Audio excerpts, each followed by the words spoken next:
Tema kita ini adalah hidup dalam belas kasihan. Nah, belas kasihan ini adalah satu kata yang banyak muncul di dalam Alkitab.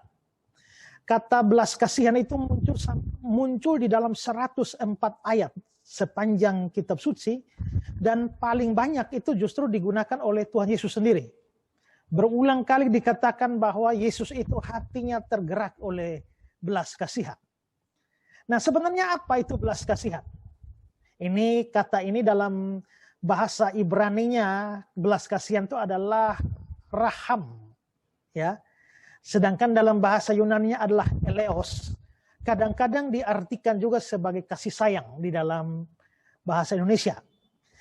Nah, mula-mula dikatakan bahwa sifat ini, belas kasihan ini ada pada Tuhan secara penuh, atau Tuhan itu penuh dengan sifat belas kasihan ini.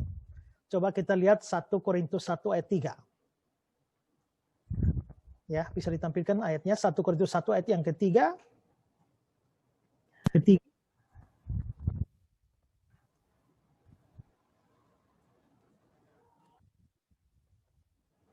Terpujilah Allah dan Bapa kita, Tuhan Yesus Kristus, Bapa yang penuh belas kasihan. Jadi dikatakan Bapa itu penuh belas kasihan. Lalu di dalam Yakobus 5 ayat yang ke-11. Yakobus 5 ayat 11. Karena Tuhan Maha Penyayang dan penuh belas kasihan. Jadi kita bisa lihat bahwa memang belas kasihan itu adalah sifat yang mula-mulanya itu ada pada Allah. Tapi selanjutnya firman Tuhan juga mengajarkan bahwa orang percaya itu harus memiliki sifat belas kasihan ini. Misalnya dalam Kolose pasal yang ketiga ayat yang ke-12. Kolose 3 ayat 12 mengatakan, karena itu sebagai orang-orang pilihan Allah yang dikuduskan dan dikasihinya, kenakanlah belas kasihan. Kenakanlah belas kasihan. Lalu ada Filipi pasal 2 ayat 1. Filipi 2 ayat 1. Jadi karena dalam Kristus ada nasihat penghiburan kasih, ada persetujuan roh, ada kasih mesra, dan belas kasihan.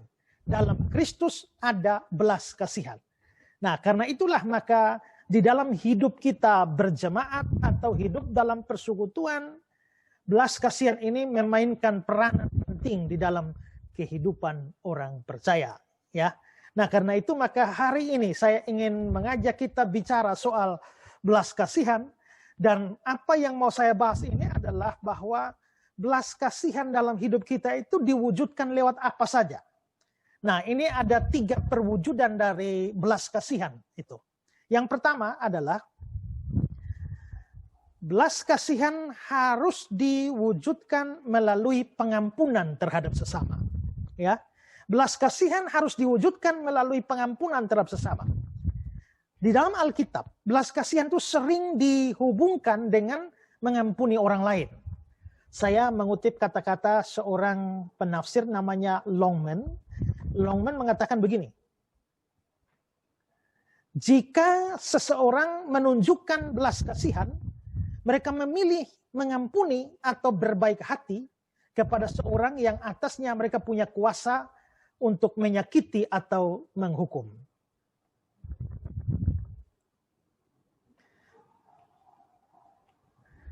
Ya, jadi perhatikan kutipan ini. Jika seorang menunjukkan belas kasihan, mereka memilih mengampuni atau berbaik hati kepada seorang yang atasnya mereka punya kuasa untuk menyakiti atau menghukum. Jadi orangnya punya kuasa untuk menyakiti atau menghukum, tetapi dia memilih untuk mengampuni. Ya, dia memilih untuk mengampuni. Coba perhatikan Ibrani 8 ayat 12. Ibrani pasal 8 ayat 12. Sebab aku menaruh belas kasihan terhadap kesalahan mereka dan tidak lagi mengingat-ingat dosa mereka. Ketika dikatakan Tuhan menaruh belas kasihan kepada umatnya, lalu dia tidak mengingat dosa mereka, berarti dia mengampuni mereka. Jadi sebenarnya Tuhan berhak atau Tuhan berkuasa untuk menghukum mereka. Tapi belas kasihan itu membuat dia justru mengampuni mereka dan tidak mengingat-ingat dosa mereka. Ya. Juga kalau kita melihat dalam Injil Lukas ada kisah tentang anak yang hilang. Bagaimana si bungsu yang meminta warisan dari ayahnya, lalu meninggalkan ayahnya dan pergi ke kota memboroskan semua harta kekayaan itu. Dia benar-benar berdosa terhadap ayahnya. Lalu ketika dia menyadari semua itu, dia mengambil keputusan untuk pulang ke rumah ayahnya. Lalu apa yang dikatakan ayahnya di Lukas 15 ayat yang ke-20. Maka bangkitlah ia dan pergi kepada bapaknya. Ketika dia masih jauh, ayahnya telah melihatnya, lalu tergeraklah hatinya oleh belas kasihan. Perhatikan ya, ada belas kasihan di sana. Ayahnya itu berlari mendapatkan dia, lalu merangkul dan mencium dia. Jadi ternyata sang ayah ini berlari mendapatkan, merangkul dan mencium anaknya. Dengan kata lain, sang bapak itu mengampuni anaknya. Padahal sebenarnya dia punya hak untuk atau kuasa untuk menolak atau bahkan menghukum anaknya. Dan ini terjadi karena apa? Karena dikatakan tergeraklah hatinya oleh belas kasihan. Jadi orang sebenarnya punya kuasa untuk menghukum.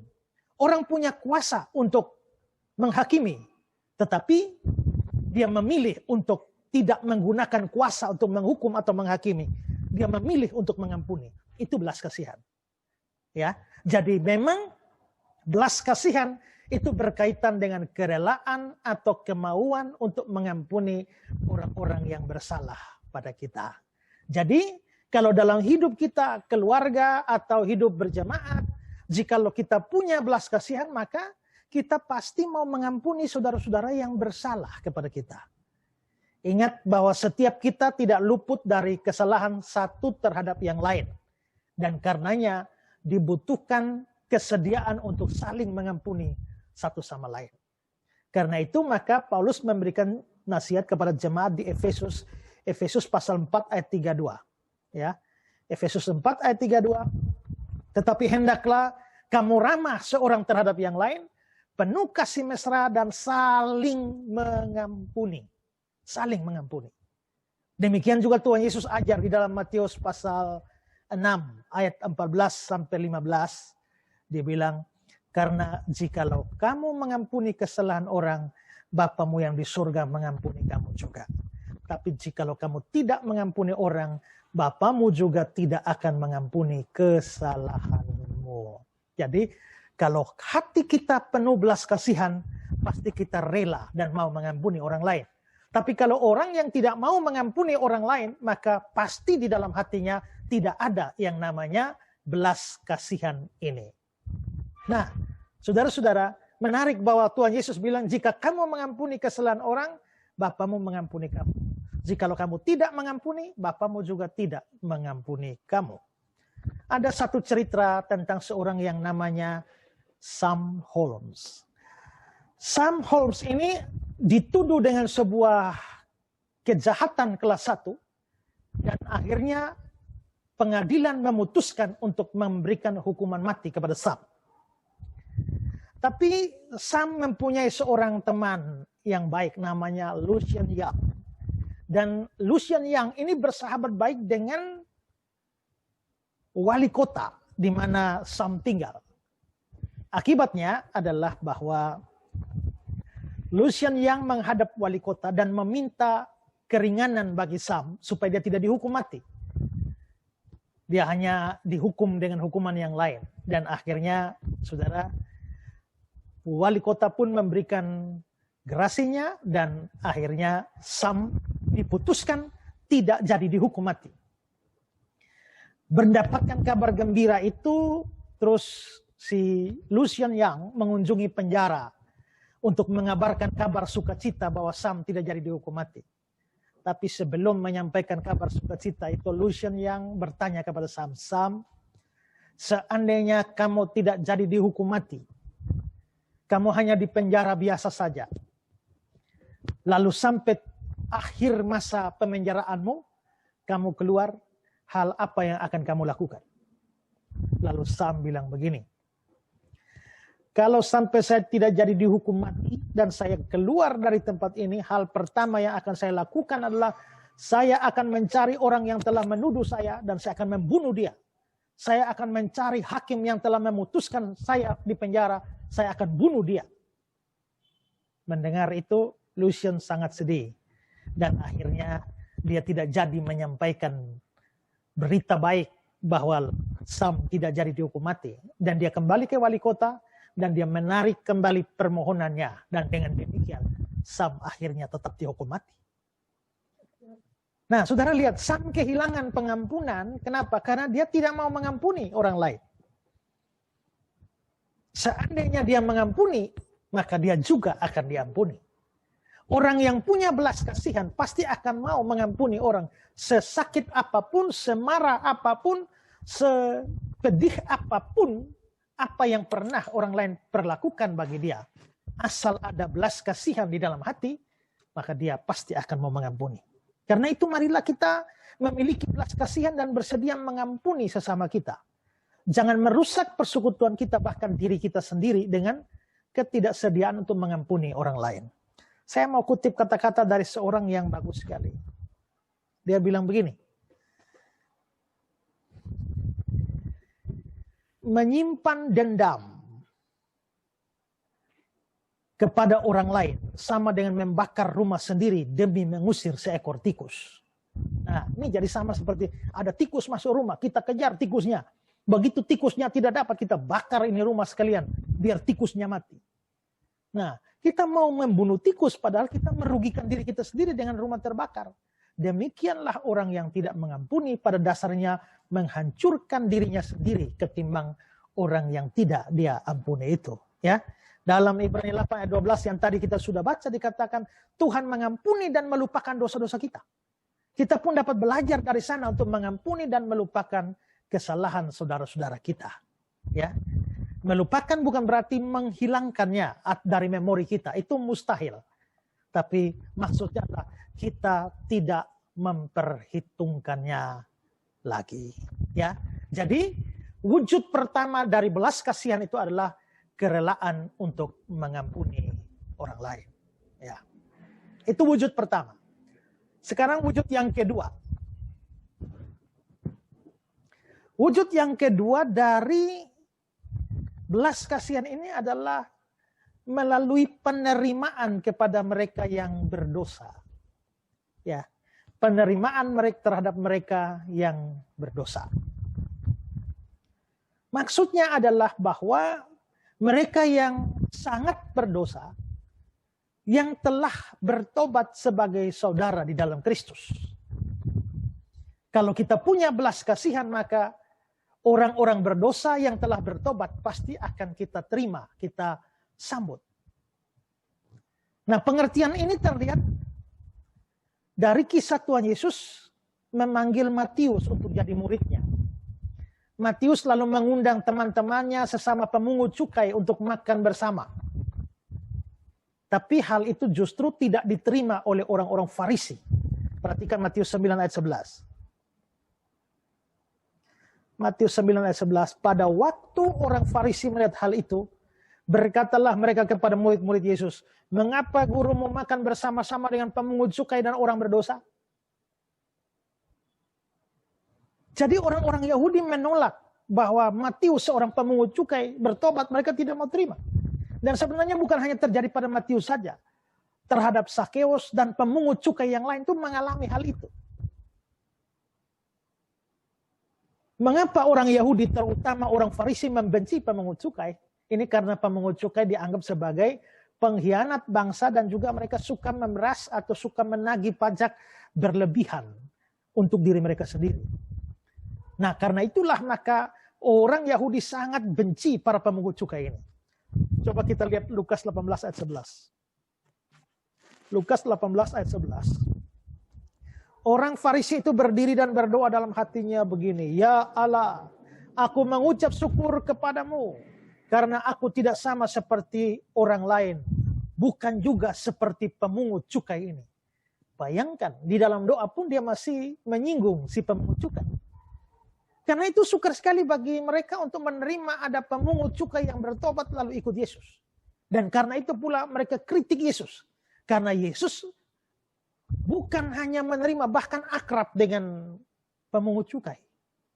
Terhadap orang-orang Farisi inilah Tuhan Yesus berkata seperti di dalam Matius 9 ayat 12-13. Ya. Matius 9 ayat 12-13. Bukan orang sehat yang memerlukan tabib, tapi orang sakit. Jadi pergilah dan pelajarilah arti firman ini. Yang ku kehendaki ialah belas kasihan dan bukan persembahan. Karena aku datang bukan untuk memanggil orang benar, melainkan orang berdosa. Itu berarti belas kasihan itu harus mencakup penerimaan kepada orang berdosa yang mau berbalik kepada Allah. Yesus memiliki belas kasihan ini, dan karenanya dia mau menerima orang berdosa sekotor apapun orang berdosa itu. Dalam Yohanes 6 ayat yang ke-37, Yesus mengatakan kata-kata seperti ini. Barang siapa datang kepadaku, dia tidak akan kubuang. Barang siapa datang kepadaku, dia tidak akan dibuang. Dan Yesus mau agar belas kasihan yang sama itu ada dalam diri kita, yang membuat kita bersedia menerima orang berdosa yang paling hebat sekalipun, yang mungkin sangat kita benci, harus diterima menjadi saudara kita apabila mereka bertobat dan berbalik kepada Allah. Persoalannya adalah seringkali kita sukar melakukan itu. Kita cenderung untuk menolak atau membuang atau mencurigai mereka, dan tidak memberikan kesempatan kepada mereka untuk menunjukkan perubahan atau pertobatan mereka. Coba bayangkan saudara, seandainya di gereja saudara ada seorang pelacur yang bertobat lalu masuk ke gereja, lalu aktif di dalam pelayanan. Kira-kira bagaimana reaksi kita? Menerima mereka, atau menolak mereka, atau mencurigai mereka, atau bersikap negatif pada mereka? Mungkin banyak orang akan menolak. Tapi kalau kita memiliki belas kasihan, kita harus mau menerima mereka, bahkan mendukung mereka dalam proses pertobatan dan perubahan hidup. Saudara-saudara, saya mau membagi sebuah kesaksian bahwa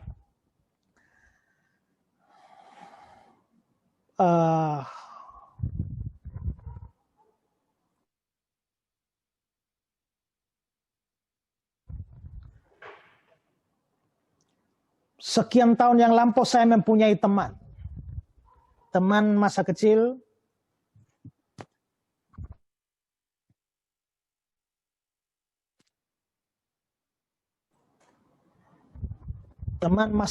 yang sama-sama dari SD, terus pada waktu ketemu waktu SMA saya memberitakan Injil kepada dia, lalu akhirnya menjadi percaya pada Tuhan Yesus.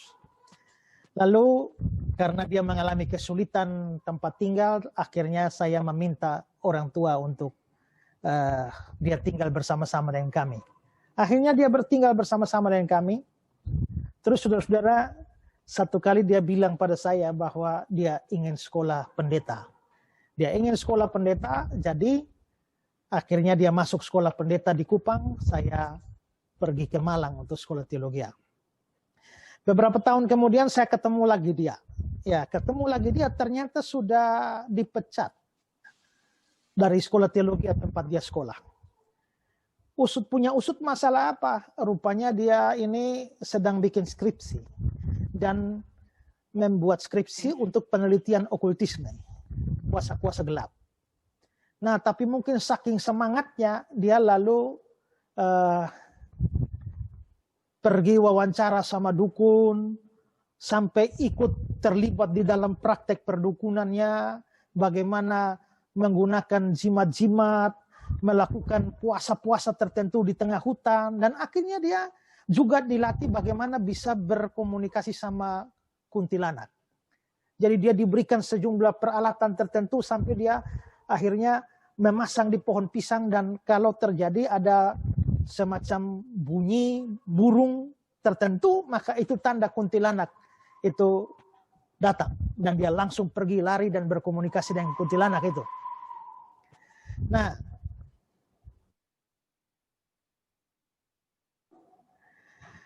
lalu akhirnya perilaku dia seperti itu diawasi atau diamati oleh banyak temannya, sampai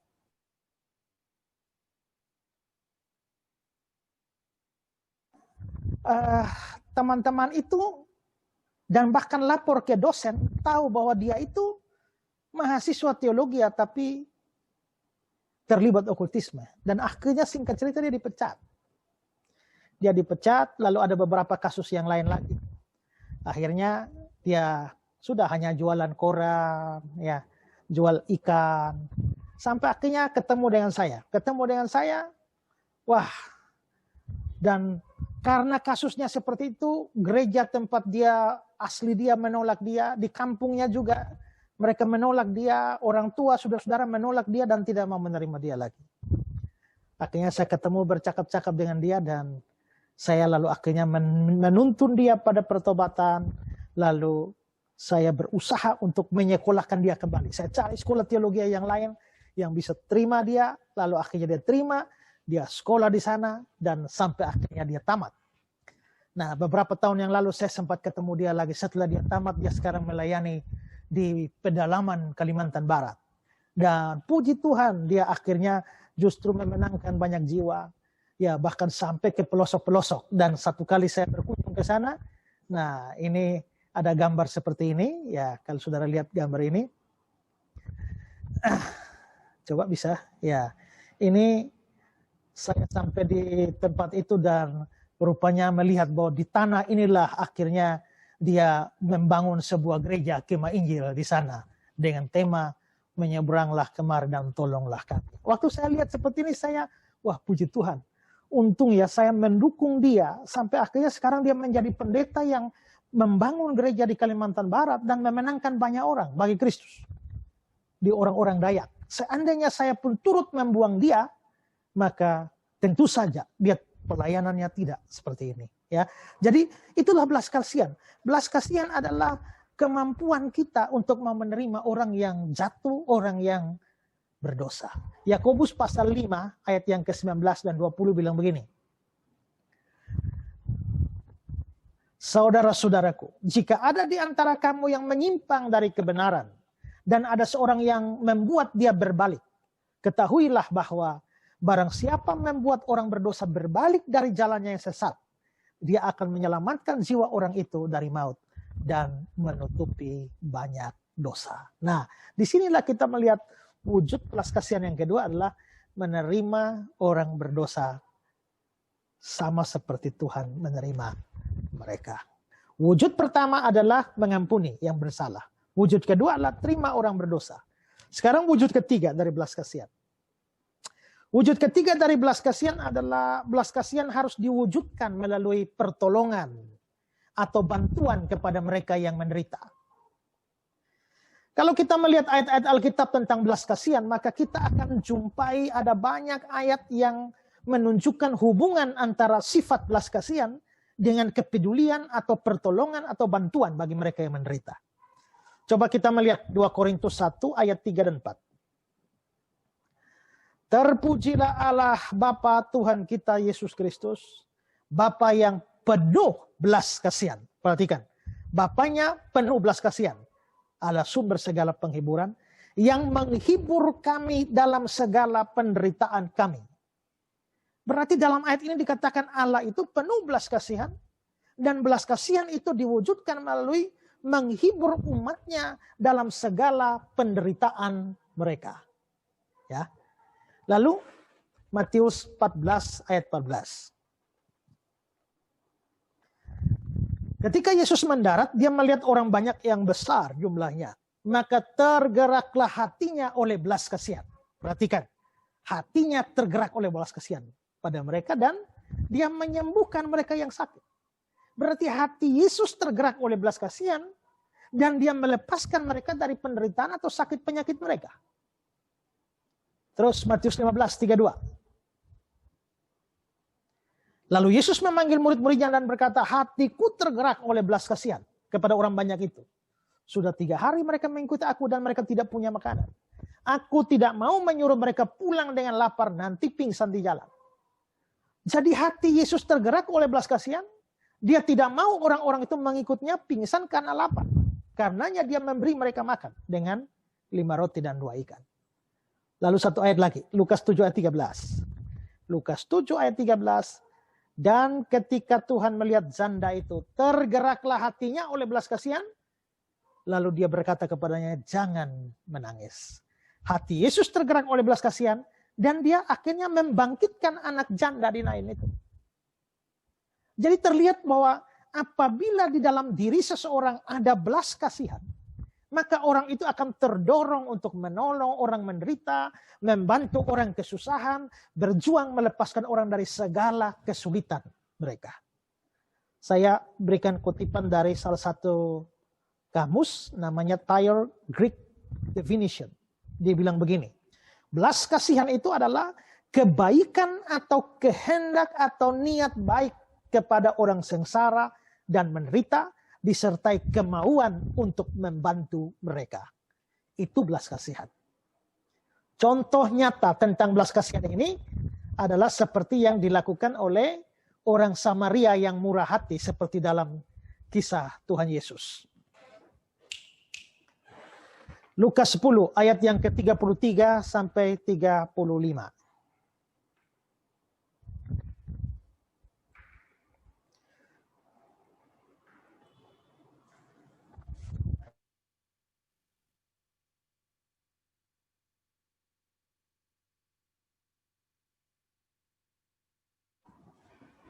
Lalu datanglah seorang Samaria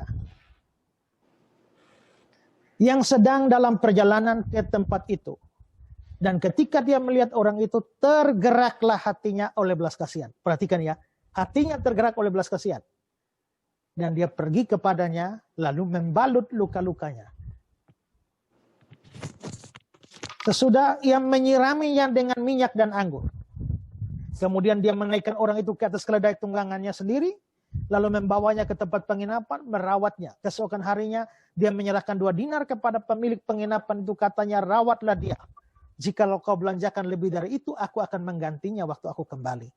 Jadi saudara perhatikan semua yang saya garis bawahi itu ya. Membalut luka-luka, menyiram dengan minyak dan anggur, menaikkan orang itu ke keledai tunggangan, membawa ke rumah penginapan, merawatnya, menyerahkan 2 dinar, lalu akan bersedia membayar biaya kekurangannya. Semua itu terjadi karena apa? Karena dikatakan tergeraklah hatinya oleh belas kasihan. Jadi jelas bahwa belas kasihan itu mempunyai hubungan langsung dengan pertolongan atau bantuan bagi mereka yang membutuhkan. Orang-orang Kristen dituntut oleh Tuhan memiliki belas kasihan ini. Sebagaimana ayat-ayat yang sudah saya tunjukkan tadi. Dan perwujudan itu melalui kerelaan untuk membantu mereka yang menderita dan susah. Mari lihat Efesus pasal 4 ayat yang kedua. Efesus 4 ayat 2, hendaklah kamu selalu rendah hati, lemah lembut, sabar, tunjukkanlah kasihmu dalam hal saling membantu. Nah, ini penting diperhatikan karena salah satu ciri orang Kristen adalah hidup dalam kasih.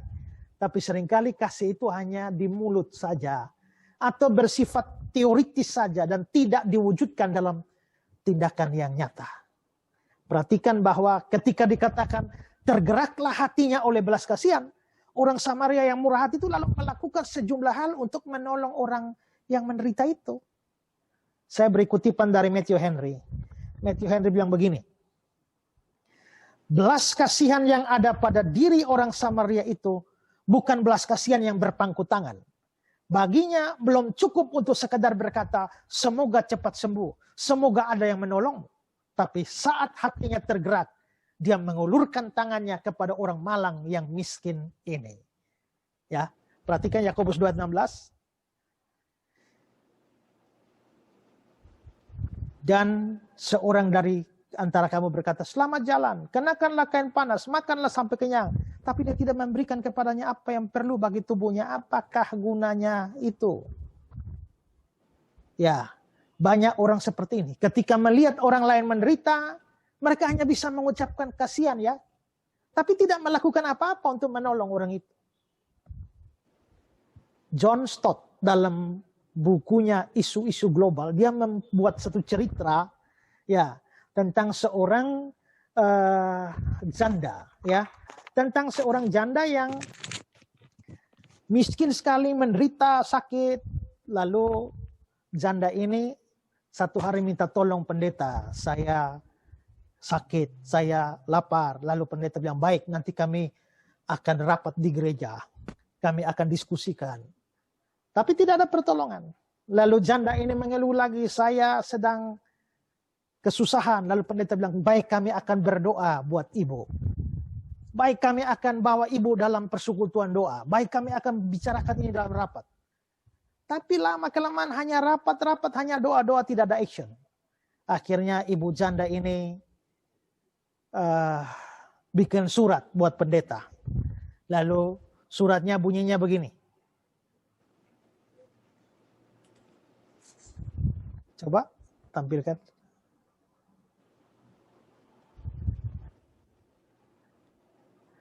Aku kelaparan dan engkau membentuk kelompok diskusi untuk membicarakan kelaparanku. Aku terpenjara dan Anda menyelinap ke kapel dan berdoa bagi kebebasanku. Aku telanjang dan Anda mempertanyakan dalam hati kelayakan penampilanku.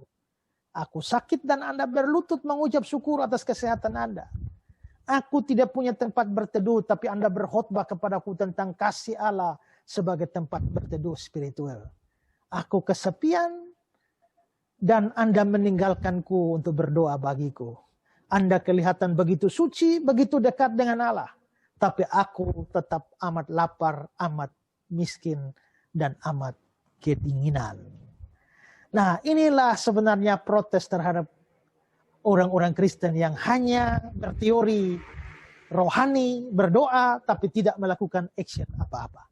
Kalau kita betul-betul hidup dalam belas kasihan dari Allah, kita pasti akan berpikir untuk bagaimana menolong orang lain. Ada banyak orang yang susah di sekitar kita. Ada banyak orang sengsara di sekitar kita. Kalau betul ada belas kasihan, kita pasti akan mau menolong mereka. Jadi hari ini kita belajar hidup dalam belas kasihan. Itu ada 3 perwujudan. Pertama, belas kasihan akan membuat kita mau mengampuni orang bersalah pada kita. Kedua, belas kasihan akan membuat kita mau menerima orang-orang berdosa yang bertobat. Dan yang ketiga, belas kasihan akan membuat kita mau menolong orang-orang yang susah, sengsara, sedih di sekitar kita. Kalau kita melakukan itu, maka kita menjadi orang Kristen yang hidup dalam belas kasihan. Tuhan memberkati kita. Amin.